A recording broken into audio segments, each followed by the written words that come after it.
Hi everybody, and welcome to our show. This is From This Corner TV, and I'm Marilyn Dayton, your host and producer. Another great show.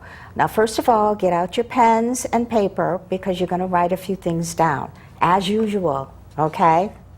So, and you know that the reason we're here is not just to entertain you, but also to talk about topics that both interest you and educate you. And one of the subjects we're going to be talking about today is education, the other one's history.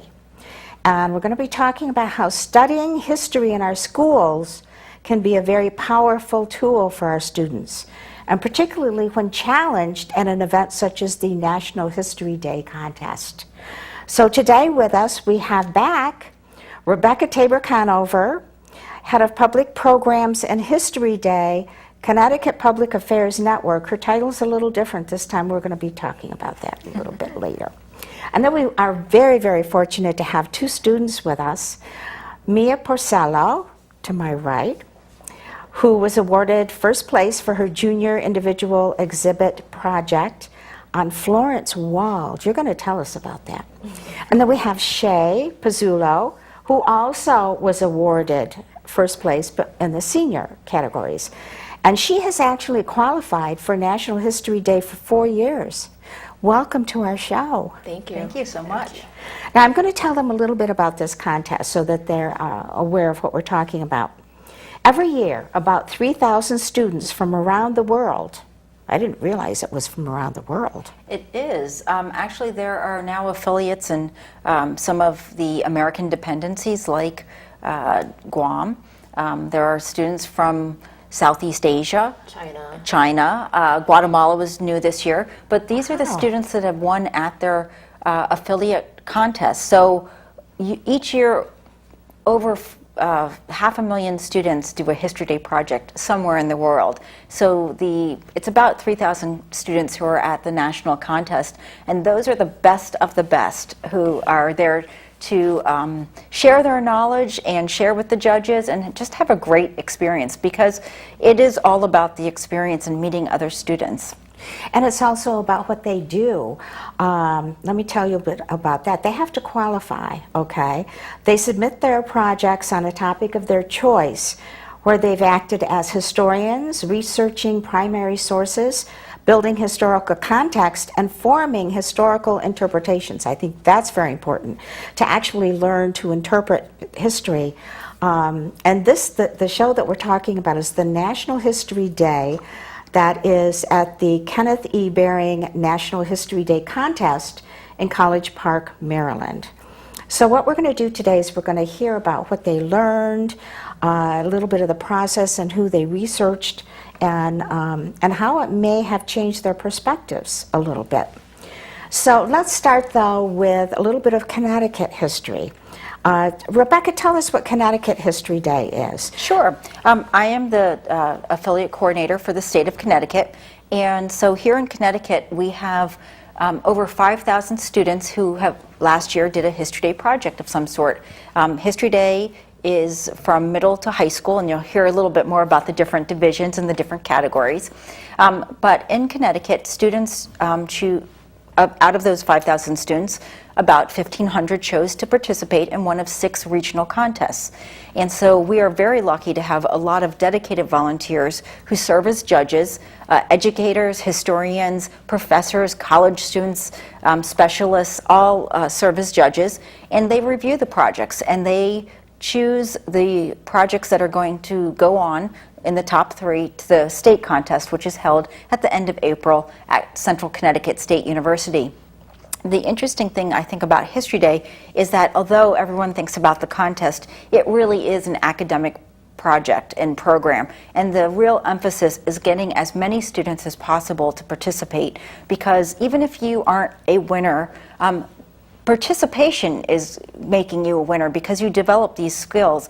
And I think many of our longtime teachers have really commented on how the quality of projects in Connecticut continues to rise. So the competitiveness is very, very high. So students who might not have won have still done an amazing job and should be really proud.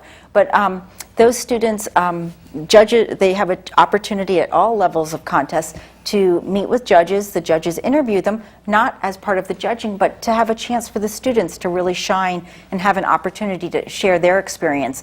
And then each student who participates receives their evaluation form, which gives them important constructive feedback, what they did really well, what they could do better. And so each of the states, there are now 57 affiliate programs through National History Day. So I run that program here in Connecticut, and it's one of the my favorite things that I do in my job.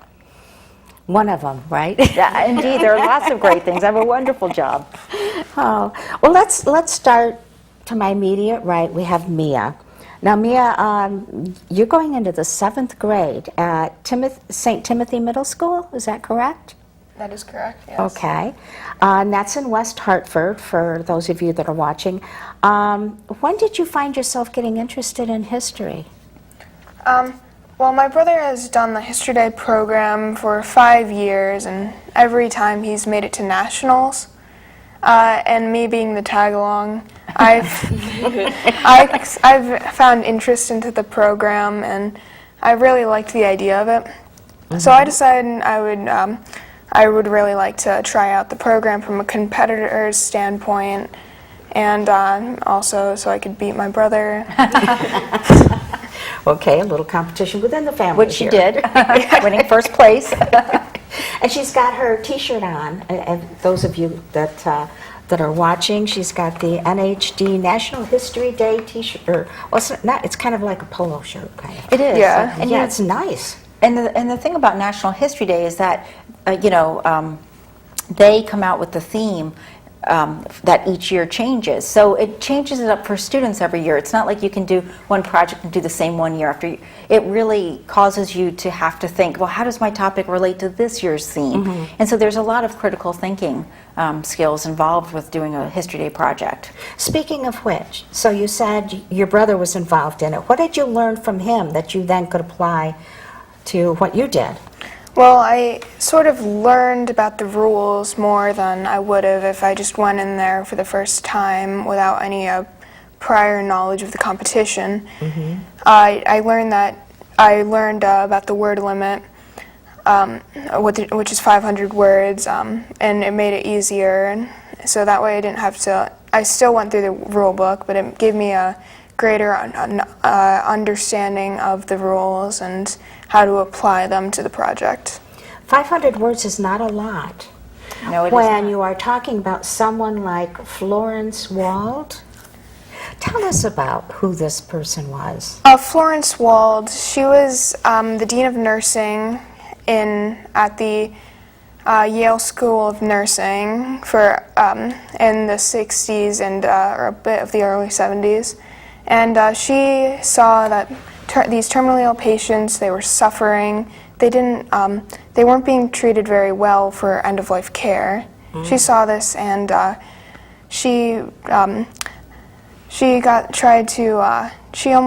after going to a speech by a woman named Cicely Saunders from the UK, Cicely Saunders started a hospice program in England, St. Christopher's Hospice. She went to America and started giving speeches about this idea of hospice. And after Florence Wald went to one of her speeches, she got the idea to start up a program in America. Was there any hospice program anywhere, do you know, at that time? At the time, there was only the one in England, St. Christopher's Hospice. And that was it? Yeah, there Wow. were. It wasn't until 1974 that the first one started in America and in Branford. Wow. So how did you find out about this woman and what she did? I found out about hospice when my grandmother was diagnosed with ALS and my grandfather got cancer in 2014. They were put into the hospice program after their experiences with nursing homes, and they didn't like all the limitations. So after being put into these hospice programs, they were put into in-home hospice care programs where they could stay at home instead of going to a building. Then I learned about hospice from there, and when I was picking a topic, it was still like fresh in my mind. And so then I found out that Florence, when I was doing my research about it, I found out Florence Wald actually started the first hospice facility in Connecticut. And it was right nearby. Yeah.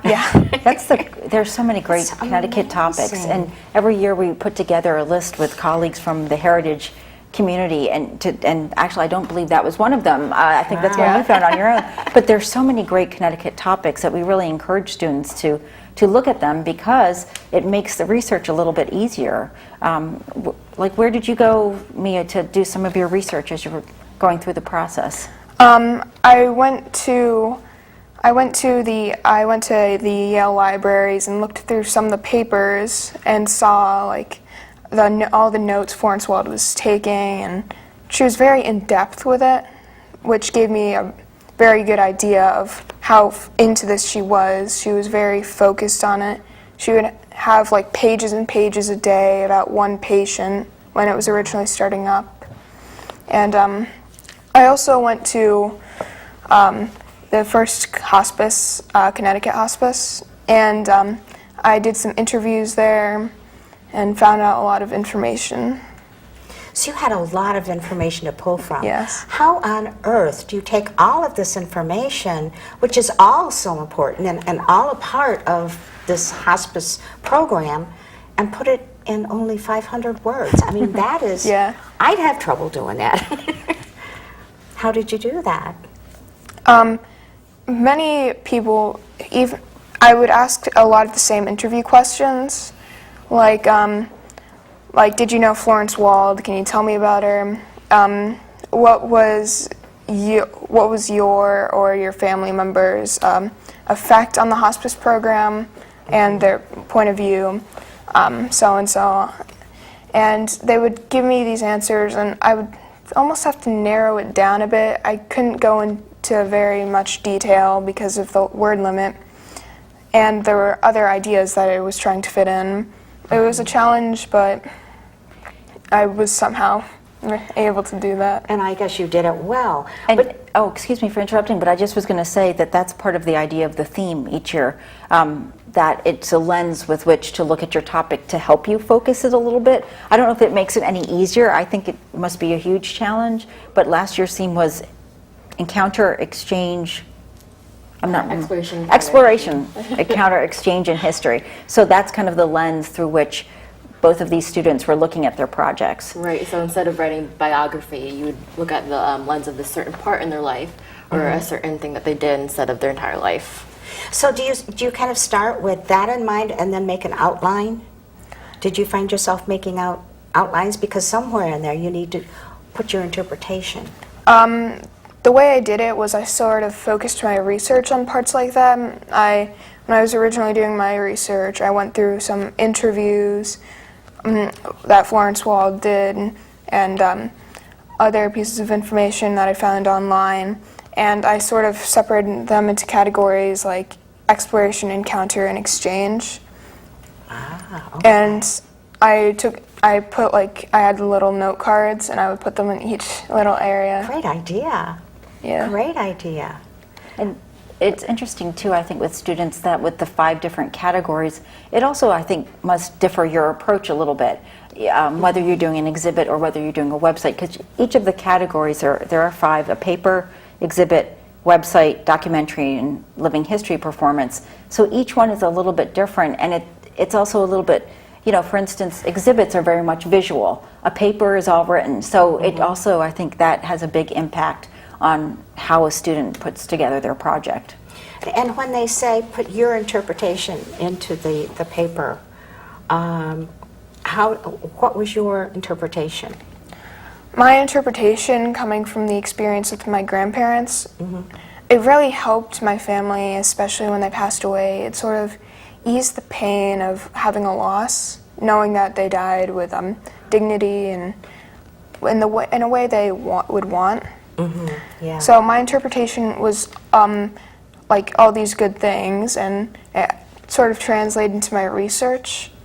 However, I need to have two sides of all sides. I had to have the context. That was one of the most more difficult parts, trying to find people with negative points of views.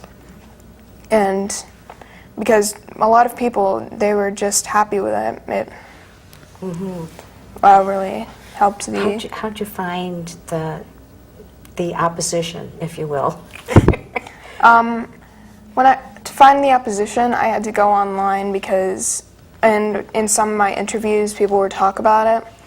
In one of my interviews with Ken Ross, the son of Elizabeth Kubler-Ross, who wrote a book about how to treat terminally ill patients, he said that he was saying how some doctors didn't really like hospice because it was going against what they were taught in medical school of you always have to cure. It's what you have to do to like save the patient's life, even if it's like impossible to cure, you still have to keep trying. And so some people started seeing it as giving up. But as Sherry Vogler once said, hospice is about living. It's about giving people choices about the end of their lives. I love it. I love it. Great job. Absolutely great job. Amazing work. I mean, judges always, when I survey them to say, what did you enjoy about the experience? And they always say the thing they most enjoy is meeting students, because students do amazing work. And when you talk to them, that the research that they've done is on par with what college students do. And it really, and it's asking them, you know, the so what question. Why does your topic matter, and how is it impacting us today? And, you know, I think in many ways social studies and the study of history helps us to be better citizens today. And so it's a really vital study of that we need to continue in our state and our nation. You know, I agree with you totally and completely. And as I shared with you before we went on air, I hated history when I was a student. I had no idea. But we learned by rote, okay? And then we had to spit it back out. And I have to learn by touching, hearing, feeling, writing, seeing. I have to touch all my senses before something sinks into this head. That's what I've always loved about museum education, because we do that more in an active way. And you know, I was on the program a couple months ago talking about the new social studies frameworks, and it's all about inquiry. And that's exactly what History Day is. It's you know, nowadays with your smartphones, you can look up when Columbus sailed to America. You can look up those, you know, factoids. But it's the skill building, and it's the skill of looking at resources and saying, does this person have a bias? Is this correct? What's the other point of view? And students, you know, I run into people all the time, and I'll tell them what I do, and I did a History Day project, and they still remember it. It was memorable. I don't remember when I, you know, spit out a date or a fact. And, you know, I think the other thing too, Marilyn, about learning history in this way is that I think when you get into the nuances of history, that it's not just, I call it textbook history, where this happened and that happened. So you think, well, everybody thought the same thing. Well, people back then aren't so different than people today, that we have differences of opinion. Things that today we see it very positively. Abolition of slavery, for instance, wasn't viewed the same in its time. And so I think this kind of inquiry-based learning and really delving into history, for students, it's such a beneficial experience to make them not only smart and good at, and get them college ready and ready for careers, but as citizens of our country. Absolutely. And you know, the older I get, the more I learn. And I love having young people on this show. I've had students on before. And I just, you know, I love these young minds that just absorb things. But the trick is they relate to it. That is the difference between when I was in school a million years ago and today, when such programs, such innovative, important programs like you've been having, and on both shows, you know, and I do want to get the, you know, the math onto at some point so we can all maybe interpret that. But Good luck. yes, indeed. I'm second thinking that. Is it even going to help? But anyway, I digress. So I think the programs that you're doing and that this Connecticut History Day and everything around it is just so important. And your school, didn't I hear correctly that your school wasn't really participating, but you got around that a little bit? Yeah. So I mentioned before my brother has done the History Day program. He did it through his school. And so I sort of got in contact with this teacher and asked her if she could be my teacher and like help me just to go through the program. She agreed, and that's how I think that's their great. history. It's kind of sad, though, that you had to go outside your school for help with this. As your school must be very proud of you, right? Definitely. And maybe it's making them think about, well, maybe we should maybe get support. Well, hopefully. I mean, we're always working to expand the program. It's grown quite a bit in the 6 years I've worked with the program, and we continue to try to, and actually right now, southeastern Connecticut used to have a huge district in Groton, has very few students participating, so we'd love to reach out to our friends in this part of the state to participate. And, you know, I'm hoping with the new frameworks, you know, often, I know teachers have an incredibly hard job, so often you'll hear teachers say, I don't have time to do one more thing. But, you know, if you're doing an inquiry-based research project, which many schools do, the National History Day program with its rule book gives a framework so that you can still teach all those inquiry skills that you need to, and then there's a framework to it. And some kids really get hooked with that idea of a contest, and it helps bring out the competitive edge to do their very best. But we're always looking to expand and get more students participating, because it really, I think, is life-changing for students. And I feel very fortunate I get to work with such wonderful young people who do, you know, like I watch Jeopardy, and I know the answers because of what students have taught me. And so that's really a great thing, you know? I mean, oftentimes at the state contest when I'm, you know, I'll be putting together the program, and I'm like, oh, I wonder what that is, and I have to quick Google it because I don't know, and I love it. I think that's awesome. Because it's forcing you to learn some new things, Absolutely. too. And you know, kids today, I noticed, because I dropped a couple of kids off on the way here, dropped them in downtown Mystic because they were going to use their Pokemon Go. And I said, okay, don't fall in the river. Okay, Mystic River does not like to have bodies in it. And don't get in traffic when you're trying to chase one of these things, you know, the bird or the whatever.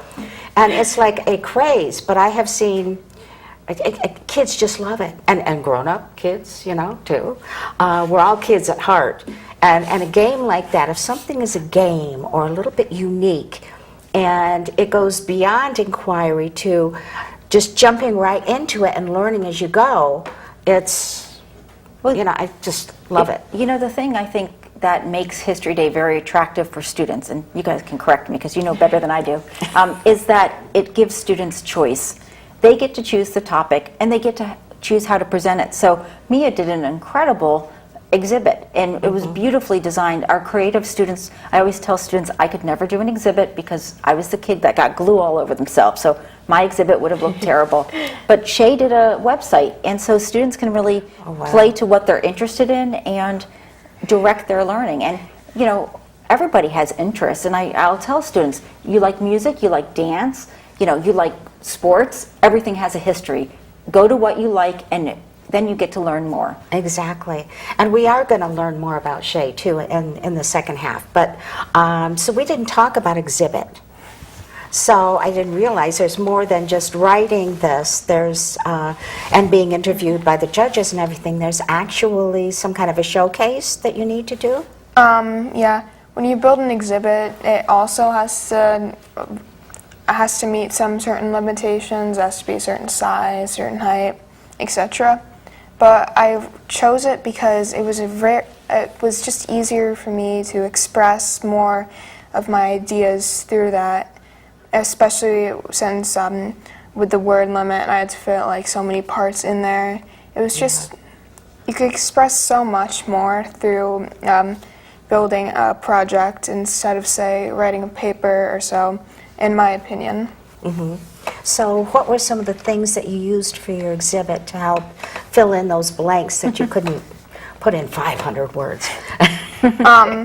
Well, one of the biggest parts of it was my physical exhibit with the trifold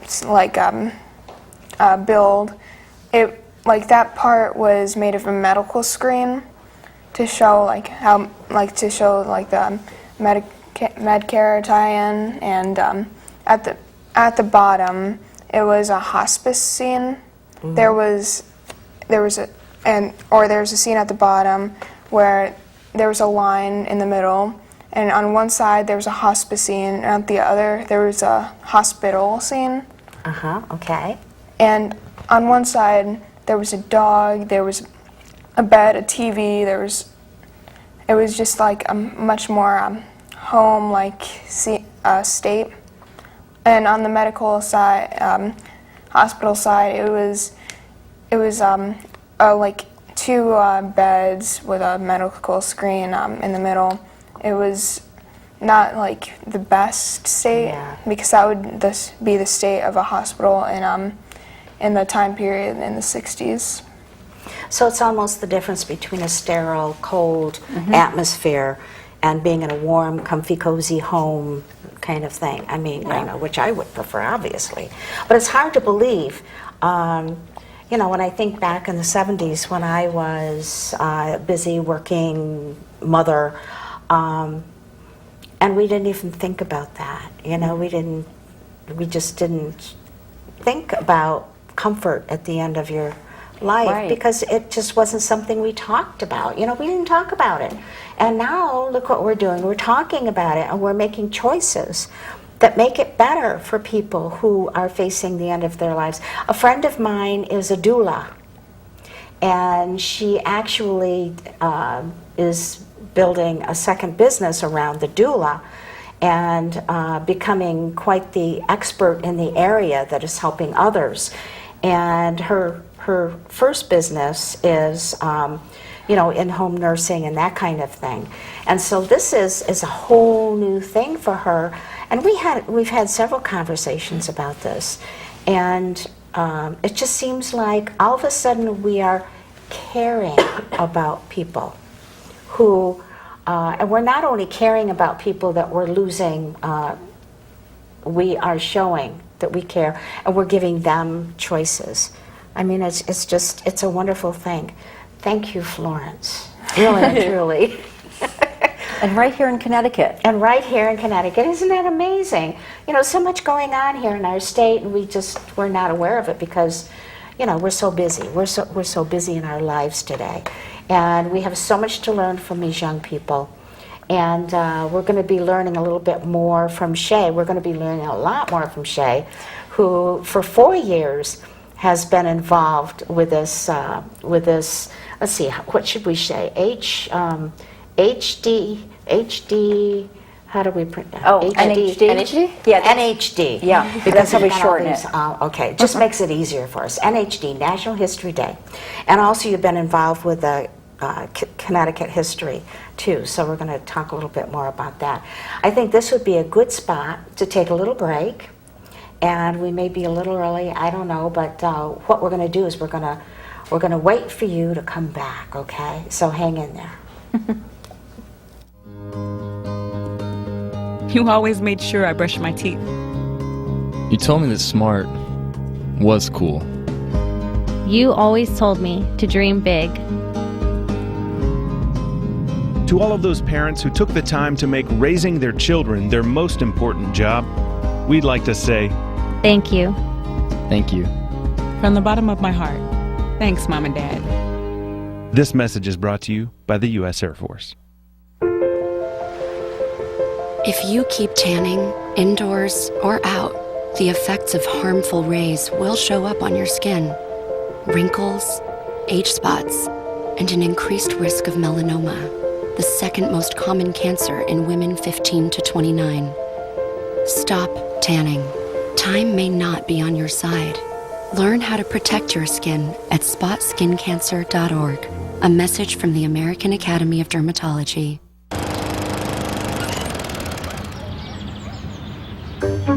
You'd do anything to take care of that spot on your lawn. So why not take care of that spot on your skin? If you're a man over 50, you're in the group most likely to develop skin cancer, including melanoma, the cancer that kills one person every hour. Check your skin for suspicious or changing spots. Go to spotskincancer.org to find out what to look for. A message from the American Academy of Dermatology. Oh, hey, bud. Where are you headed? Just gonna hang out. With Gary and Todd? Yeah? I've been meaning to ask you, is there any drinking going on in this crowd? No. If any of your buddies ever pressure you to take a drink, just tell them you promised your dad you wouldn't. I'd do anything to keep you safe. Okay, I will. I hope this is working. I promise. Love you too, Dad. They really do hear you. For tips on what to say, visit underagedrinking.samhsa.gov. Welcome back. And we are here today on From This Corner TV. We're talking about the importance of history, researching, learning about it, and then presenting it to others through the education system. And we're talking about Connecticut History Day, and we're talking about National History Day. And we have two very nice young girls with us who are both first place winners, one on the junior side and one on the senior side. And you've heard Mia talk about her research, and it was close to her heart because of her grandparents. And sometimes that emotional attachment and tie does give you a little bit more of an impetus to dig into a subject. And you did a great job. And these things happened right here in Connecticut. Isn't that wonderful? And so we're going to talk to Shay now. Okay, now, Shay, you have been involved 4 years in this National History Day, and you've also been involved, gosh, I learned a lot about you. You've been involved, you're a volunteer in the community, you were involved at the old State House, and actually, I just have to put a plug in for Shay, because she won't mention this, but when she worked with us at the old State House, she actually created the student handbook that we use for for Connecticut History Day, which has been very warmly received, so she did a great job with that. That's fantastic. Yeah, thank you. Wonderful. Well, when we open back up the old State House, I will come see you and look for that.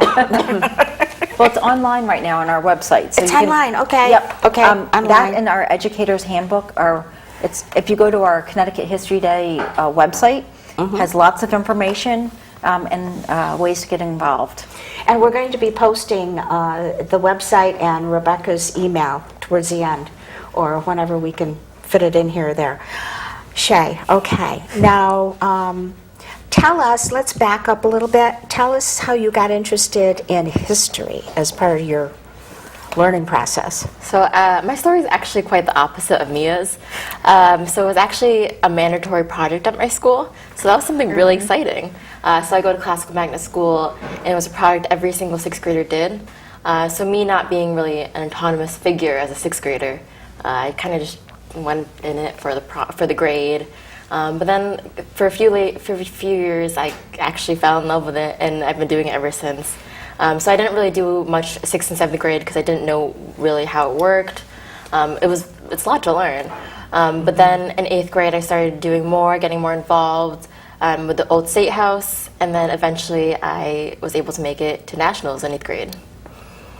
So let's talk about each one of those 4 times. How did you pick a subject for your research, and which ones did you pick over this time period? Yeah, so in 8th grade, I started with music copyright. I'm a musician, so this is something that I find really interesting, being in the music industry, and then in being music in small businesses and stuff like that.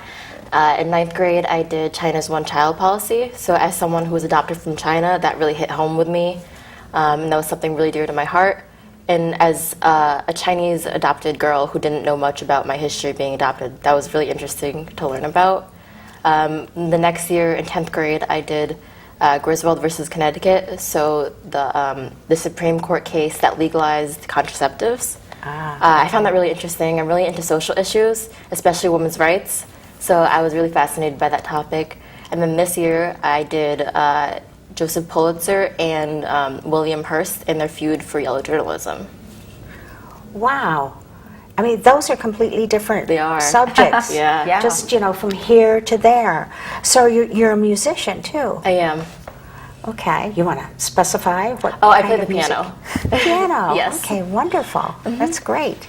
And you did have a personal connection with the one about China's one-child policy. Now, that's changing, though, correct? Right, yeah. Slowly? Slowly, but it's been slowly changing for a while, but effectively, hopefully. And, I just think it's wonderful. I'm sitting here witnessing these young people who your eyes start shining when you're talking about your projects because, and you got into journalism a little bit this time, right? Yeah. And what I've been thinking as I've been listening to this and I was preparing the format, I was thinking, this can prepare each one of these young people for a journalistic type career if they wanted to do it, because they're doing the research, they're putting together both sides of an issue. It's just almost like journalism 101, but more. And it's interesting because each one of the categories has a real life application. An exhibit designer, a designer of some sort, graphic designer, website designer. And actually I was just at the Minnesota Historical Society a few months ago, and one of their former National History Day students from Minnesota now does all of this really cool interactive experiences at the museum, and he got his training with History Day. So all of these folks, all of our students really do get real world application. I mean, I see documentaries that students have done and they're amazing, and those are real world skills that students can take with them to college and later on into their careers. Absolutely, there's no doubt about that. That's why it's so important, to have programs like this. It is, absolutely. Now, Shay, you tell us a bit about this. You won first place. Yes. In the senior division. Yeah. The senior division. Yeah. So tell us a little bit about your process, about how you selected your subject, and then how you presented it. So for entering 11th grade, we have a summer reading project. The book that we had to read was City of Orphans by Abby. So I read that book, and it was about this boy who was an immigrant from Europe, and he was actually a newsie, so he went around selling newspapers for like 1 penny each. And he was actually a newspaper boy for the New York World, which was Joseph Pulitzer's paper. So I researched that and like the immigrant life connected to that for that summer project. And then when History Day rolled around, I started focusing more on the interaction between Joseph Pulitzer and William Hearst, and found this is really interesting. Surprisingly, there's a lot of social issues connected with journalism at this time, especially with immigration. So that really stuck with me. So after I decided my topic, my initial research consists of going through and going online and ordering as many books as I can on this topic. So then I read those, I skim through those, get as much information as I can from secondary resources. And then from those secondary resources, such as books, I go into primary sources that are hinted at from the book. So Joseph Pulitzer's personal papers, the newspapers that they actually published, different documents recording the events. And the Hearst side of it? Yeah. Did you do the same thing there? Oh, yeah. Or? So they're actually very interconnected. They're well-known rivals. So Joseph Pulitzer had The World, and Hearst had the New York Journal, and they were head-to-toe. So originally, Hearst was working under Pulitzer, but he decided to go against him and rival with him. So they were quite well-known figures in their time, both in not only journalism, but also with politics and government as well. So what was your interpretation? So I think an important point to make is that when making an interpretation for history or National History Day, it's not necessarily going to be an opinion like I'm on this side, I'm on Hearst's side, I'm on Pulitzer's side. I think these people are awful, I think these people are good. So one thing that I really take away from History Day is that there are so many different points of views. There's not just black and white. And that there were pretty polarized views of both Hearst and Pulitzer and their interaction.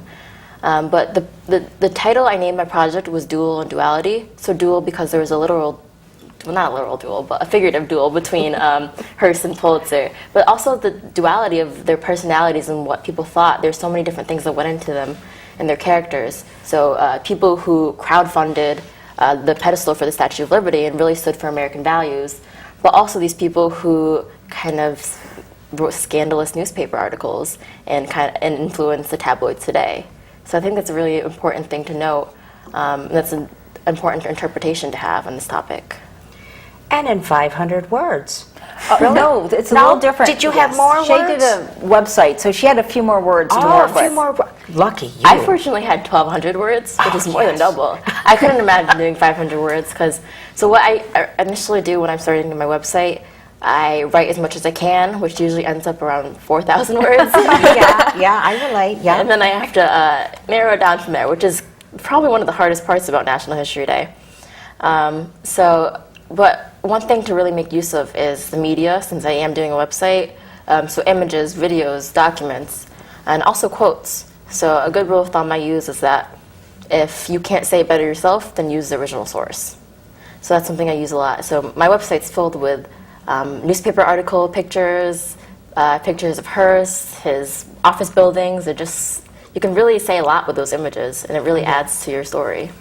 And I should excuse me for interrupting. I should mention that the word limitations are student-created words. So you can have primary sources, so quotes do not count towards the word limit. But good. I sometimes laugh when I see students' projects and Mia's was not like this, but some exhibits will try to go get around that 500-word limit. And exhibits aren't meant to be books on the wall, even if it is a quote. But she had a lot of great visuals, so that's what made the difference. Exactly. So a website, what made you decide on a website, and had you done other websites so that you knew what you were doing, or was this a whole learning experience? So I was one of those kids who spent all the free time on the computer when I was 5 years old. I had my first email when I was 5. So I've always been in love with computers and how they worked.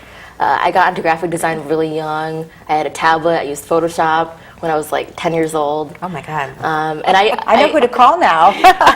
Yeah. I also used, when I was younger, I actually made websites for fun with my friends. We would do About Us and stuff like that. So I've always been drawn to websites and the practicality of them and the design. I'm also like Rebecca in the way that I'm one of those kids who get glue all over them when we're trying to do stuff like exhibits. So major props to you, Mia, for doing that. So yeah, I really like the practicality of websites. I like to code. I like to work with Photoshop. So that worked really well with making a website. But I definitely think my website skills have definitely grown since 8th grade. I'm looking back at my past websites now. I'm like, oh my gosh, I can't believe I liked that style or I liked that font. So yeah. Now, is that website, of course, all websites are out there in public. Do you have a simple URL that you can share with us if we wanted to go look at it? Yeah, I use the simple URL for my past websites, but I'll upload this one immediately. So it would be bit.ly/SCP. And is that an S? SCP, my initials. Oh, okay. NHD4, because it would be my 4th website. I'm going to have to check that out now. Okay. It's one of those tiny little bit ones that I love. Yeah. bit.ly hyphen slash. Hello. See, that's why I do this. S and B as in Z as in zoo. Z. Okay. You're writing this down, right? Okay. And then P, and then it's just with nothing between them, and HD4. Yep. I'm going to check this out. You'll enjoy it. I'm sure I will. Maybe I'll learn a few things. I do websites all the time too, and that kind. And I love to learn from everybody. Well, you need to judge then. be one of our website judges next year. Uh-oh, see what happens? I'm always recruiting. I love being a judge because, it's hard for me though. Whenever I've had to judge anything, it's been, I have to put on my unbiased, logical hat. However, if I'm judging artwork or something like that, it goes beyond logic to what I feel from it. So there's a part of that too. So because I get emails all the time from people who want to do websites for me and my company. And they'll send me some links to samples. And everybody's completely different. And one thing I notice is quite frequent. Of course, we don't try to put everything above what we used to in the newspaper business called above the fold. That no longer applies. It just goes on and on forever. Thank you, WordPress. But black. People use black a lot as a background. And what they don't understand is that black, and you can quote me on this, well, if you want to. Black as a background, it actually slows down our brain action so that we almost go into a hello kind of state for a few seconds. And then when we start coming back, we go, what are we talking about? That kind of thing, Chicken Little. And you forget what you were doing, and that doesn't help the person whose website you're looking at. So don't use black as your background color, please, because it works against what you're trying to do. A lot of people don't know that. Yeah. I learned that back a long time ago. Oh yeah, I love that rule. Yeah. And you know about it. Here we go. So, okay, so you did a website, and we can all go and look at it. You got it, right? Okay. And then what happened? You got interviewed by the judges? Is that part of the process too? Yeah, so I actually started my school competition, and if you place in the top 3, you can go to the regional competition. Place in the top 3, you get an interview there. It's a 15-minute interview. You present your project to them, and they ask you questions about your resources, your research process. If you place in the top 3 for regionals, you go to the state contest. And if you place in the top 2 for the state contest with the same interview process, you get to go to National History Day. This is a huge commitment, people. And in case you didn't realize, this takes up a lot of time, right? Yeah, for sure. And a lot of commitment, and then a lot of ingenuity, and a lot of, staying within the rules and regulations. Sometimes it boxes you in and you can't do what you really want to do. But then they give you different ways to express what you're trying to express, which I think is wonderful. And one interesting thing I think about History Day is that students are encouraged at each level of the process, if they're continuing on, to take what the judges have recommended and make changes to their projects to improve them. And so, for instance, one of our groups of students from down in Fairfield County did a project on Rosie the Riveter. And when I was chatting with them, they said, oh yes, we totally changed it since states going on to nationals. They had totally redone, repainted it, had these great trivets that made it look more industrial, and they had made huge number of changes. And that's what we really encourage students to do, is to kind of change it at each level of the competition to improve it using the feedback that they've gotten. And I think that's very important. Whenever I do anything, I ask someone that I trust on my team, can you take a look at this? And it's okay, you don't have to, don't worry about hurting my feelings. Give me what I did that is not good, and tell me what you like too, so we kind of balance it. And that's exactly what we tell judges to do. yeah, because you can only go bong, bong, bong so far, and then you go, oh, by the way, yes, lift them back up. Now, since you've done this so many times, what do you feel has been the difference for you as you've been growing in age and growing through each one of these competitions? What have you learned the most, do you think? I was actually talking to Rebecca about this on the way here.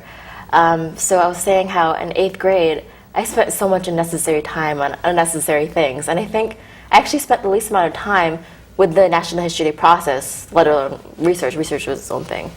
Because I knew so much and I grew so much from the process. I think in 8th grade, my biggest thing was there's just so many resources, so many different aspects of the topic. I didn't know which one to include in my project since there's only 1,200 words. It may seem a lot, but it's not anything at all. when it's just this big scope of history. So you really need to narrow down what actually relates to the National History Day theme. And I think I was really able to do that with Joseph Pulitzer and William Hearst. I'm not going to talk about how Joseph Pulitzer went to college here. I'm going to talk about what really connects to the theme, journalism, immigration, and all of that. So I think it's really having a good point of view and perspective of what is important to include in your project, not just including as many facts as you can, making it a biography on Pulitzer and Hearst. But, you know, when you stop to think about it, Mia, okay, you had 500 words, right? Just think, you can now look forward to having more words added on, and you'll be able to do more, because you probably learned it was really, really hard to cut down to just the basic minimum almost. Well, if Mia wants to do a website. Yeah, well, hey, that'll make a big difference. But still, didn't you have to keep within the 1,200 word limit? Right, yeah. But you could use the exhibitions of articles and Yes. videos and pictures, which helps a lot. Keep that in mind. Because you want to do this again, right?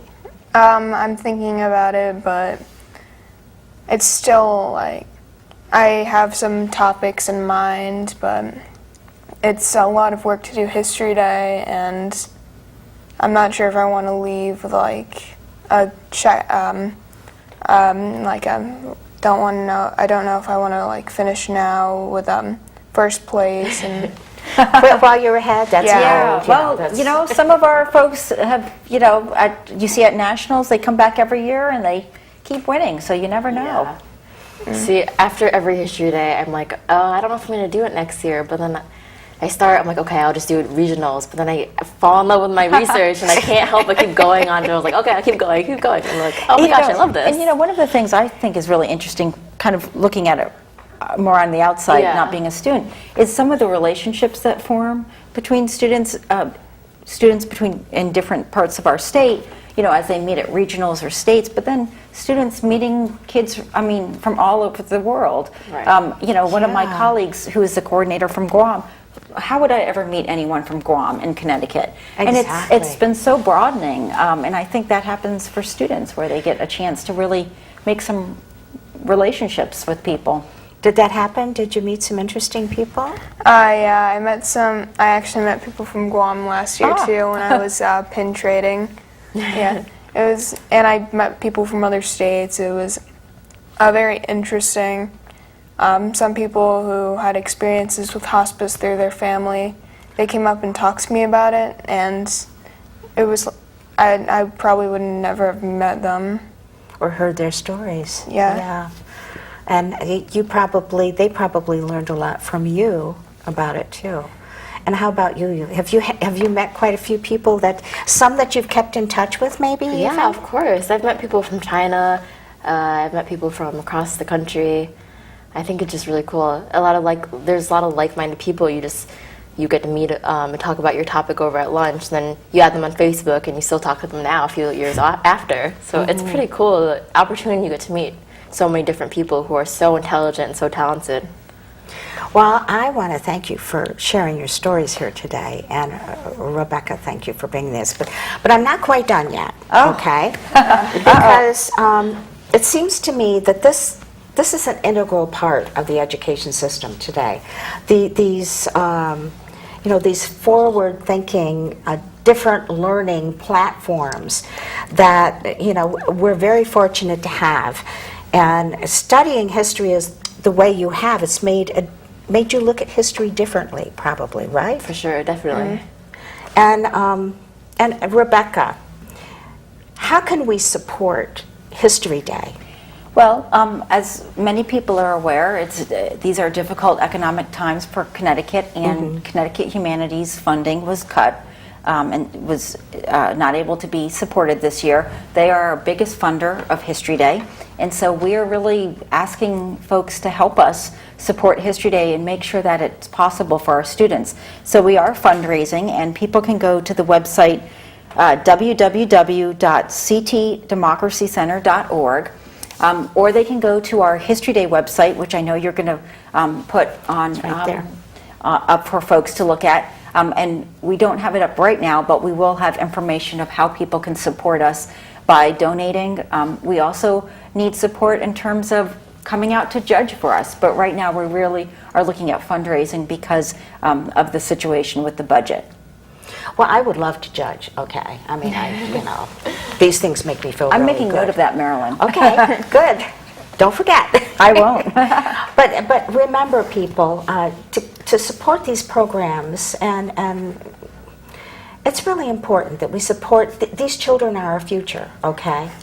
And it's important that they get every advantage possible to learn to have different ways of learning, and ones that they never forget. As you were saying, people remember these experiences, and there are other ones out there too that we've talked about on the other show, right? That make a difference in learning.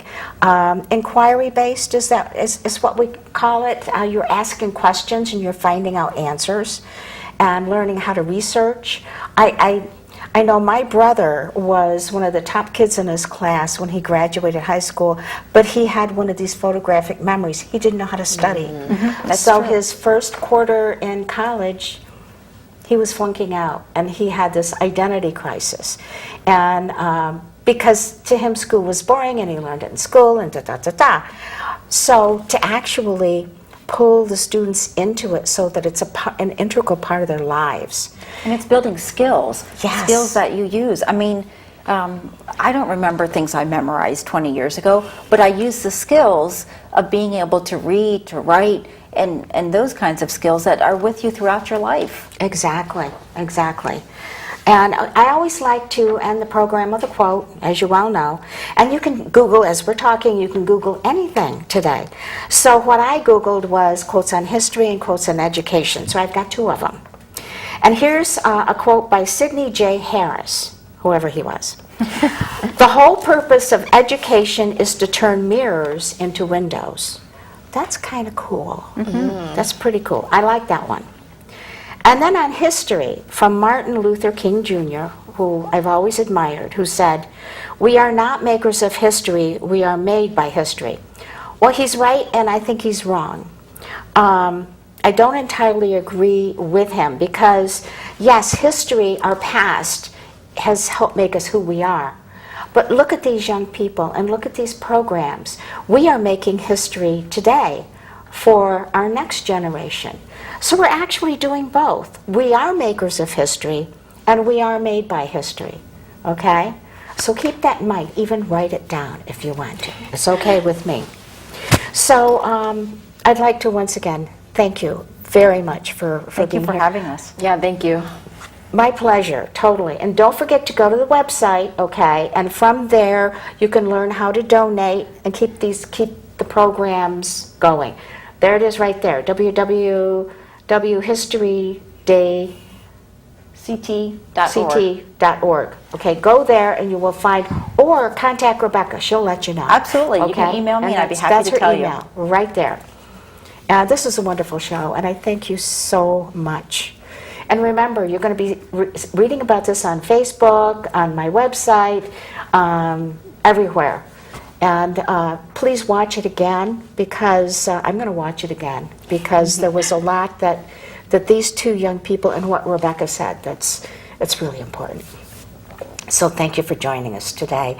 And we'll see you next time on From This Corner TV. Bye-bye.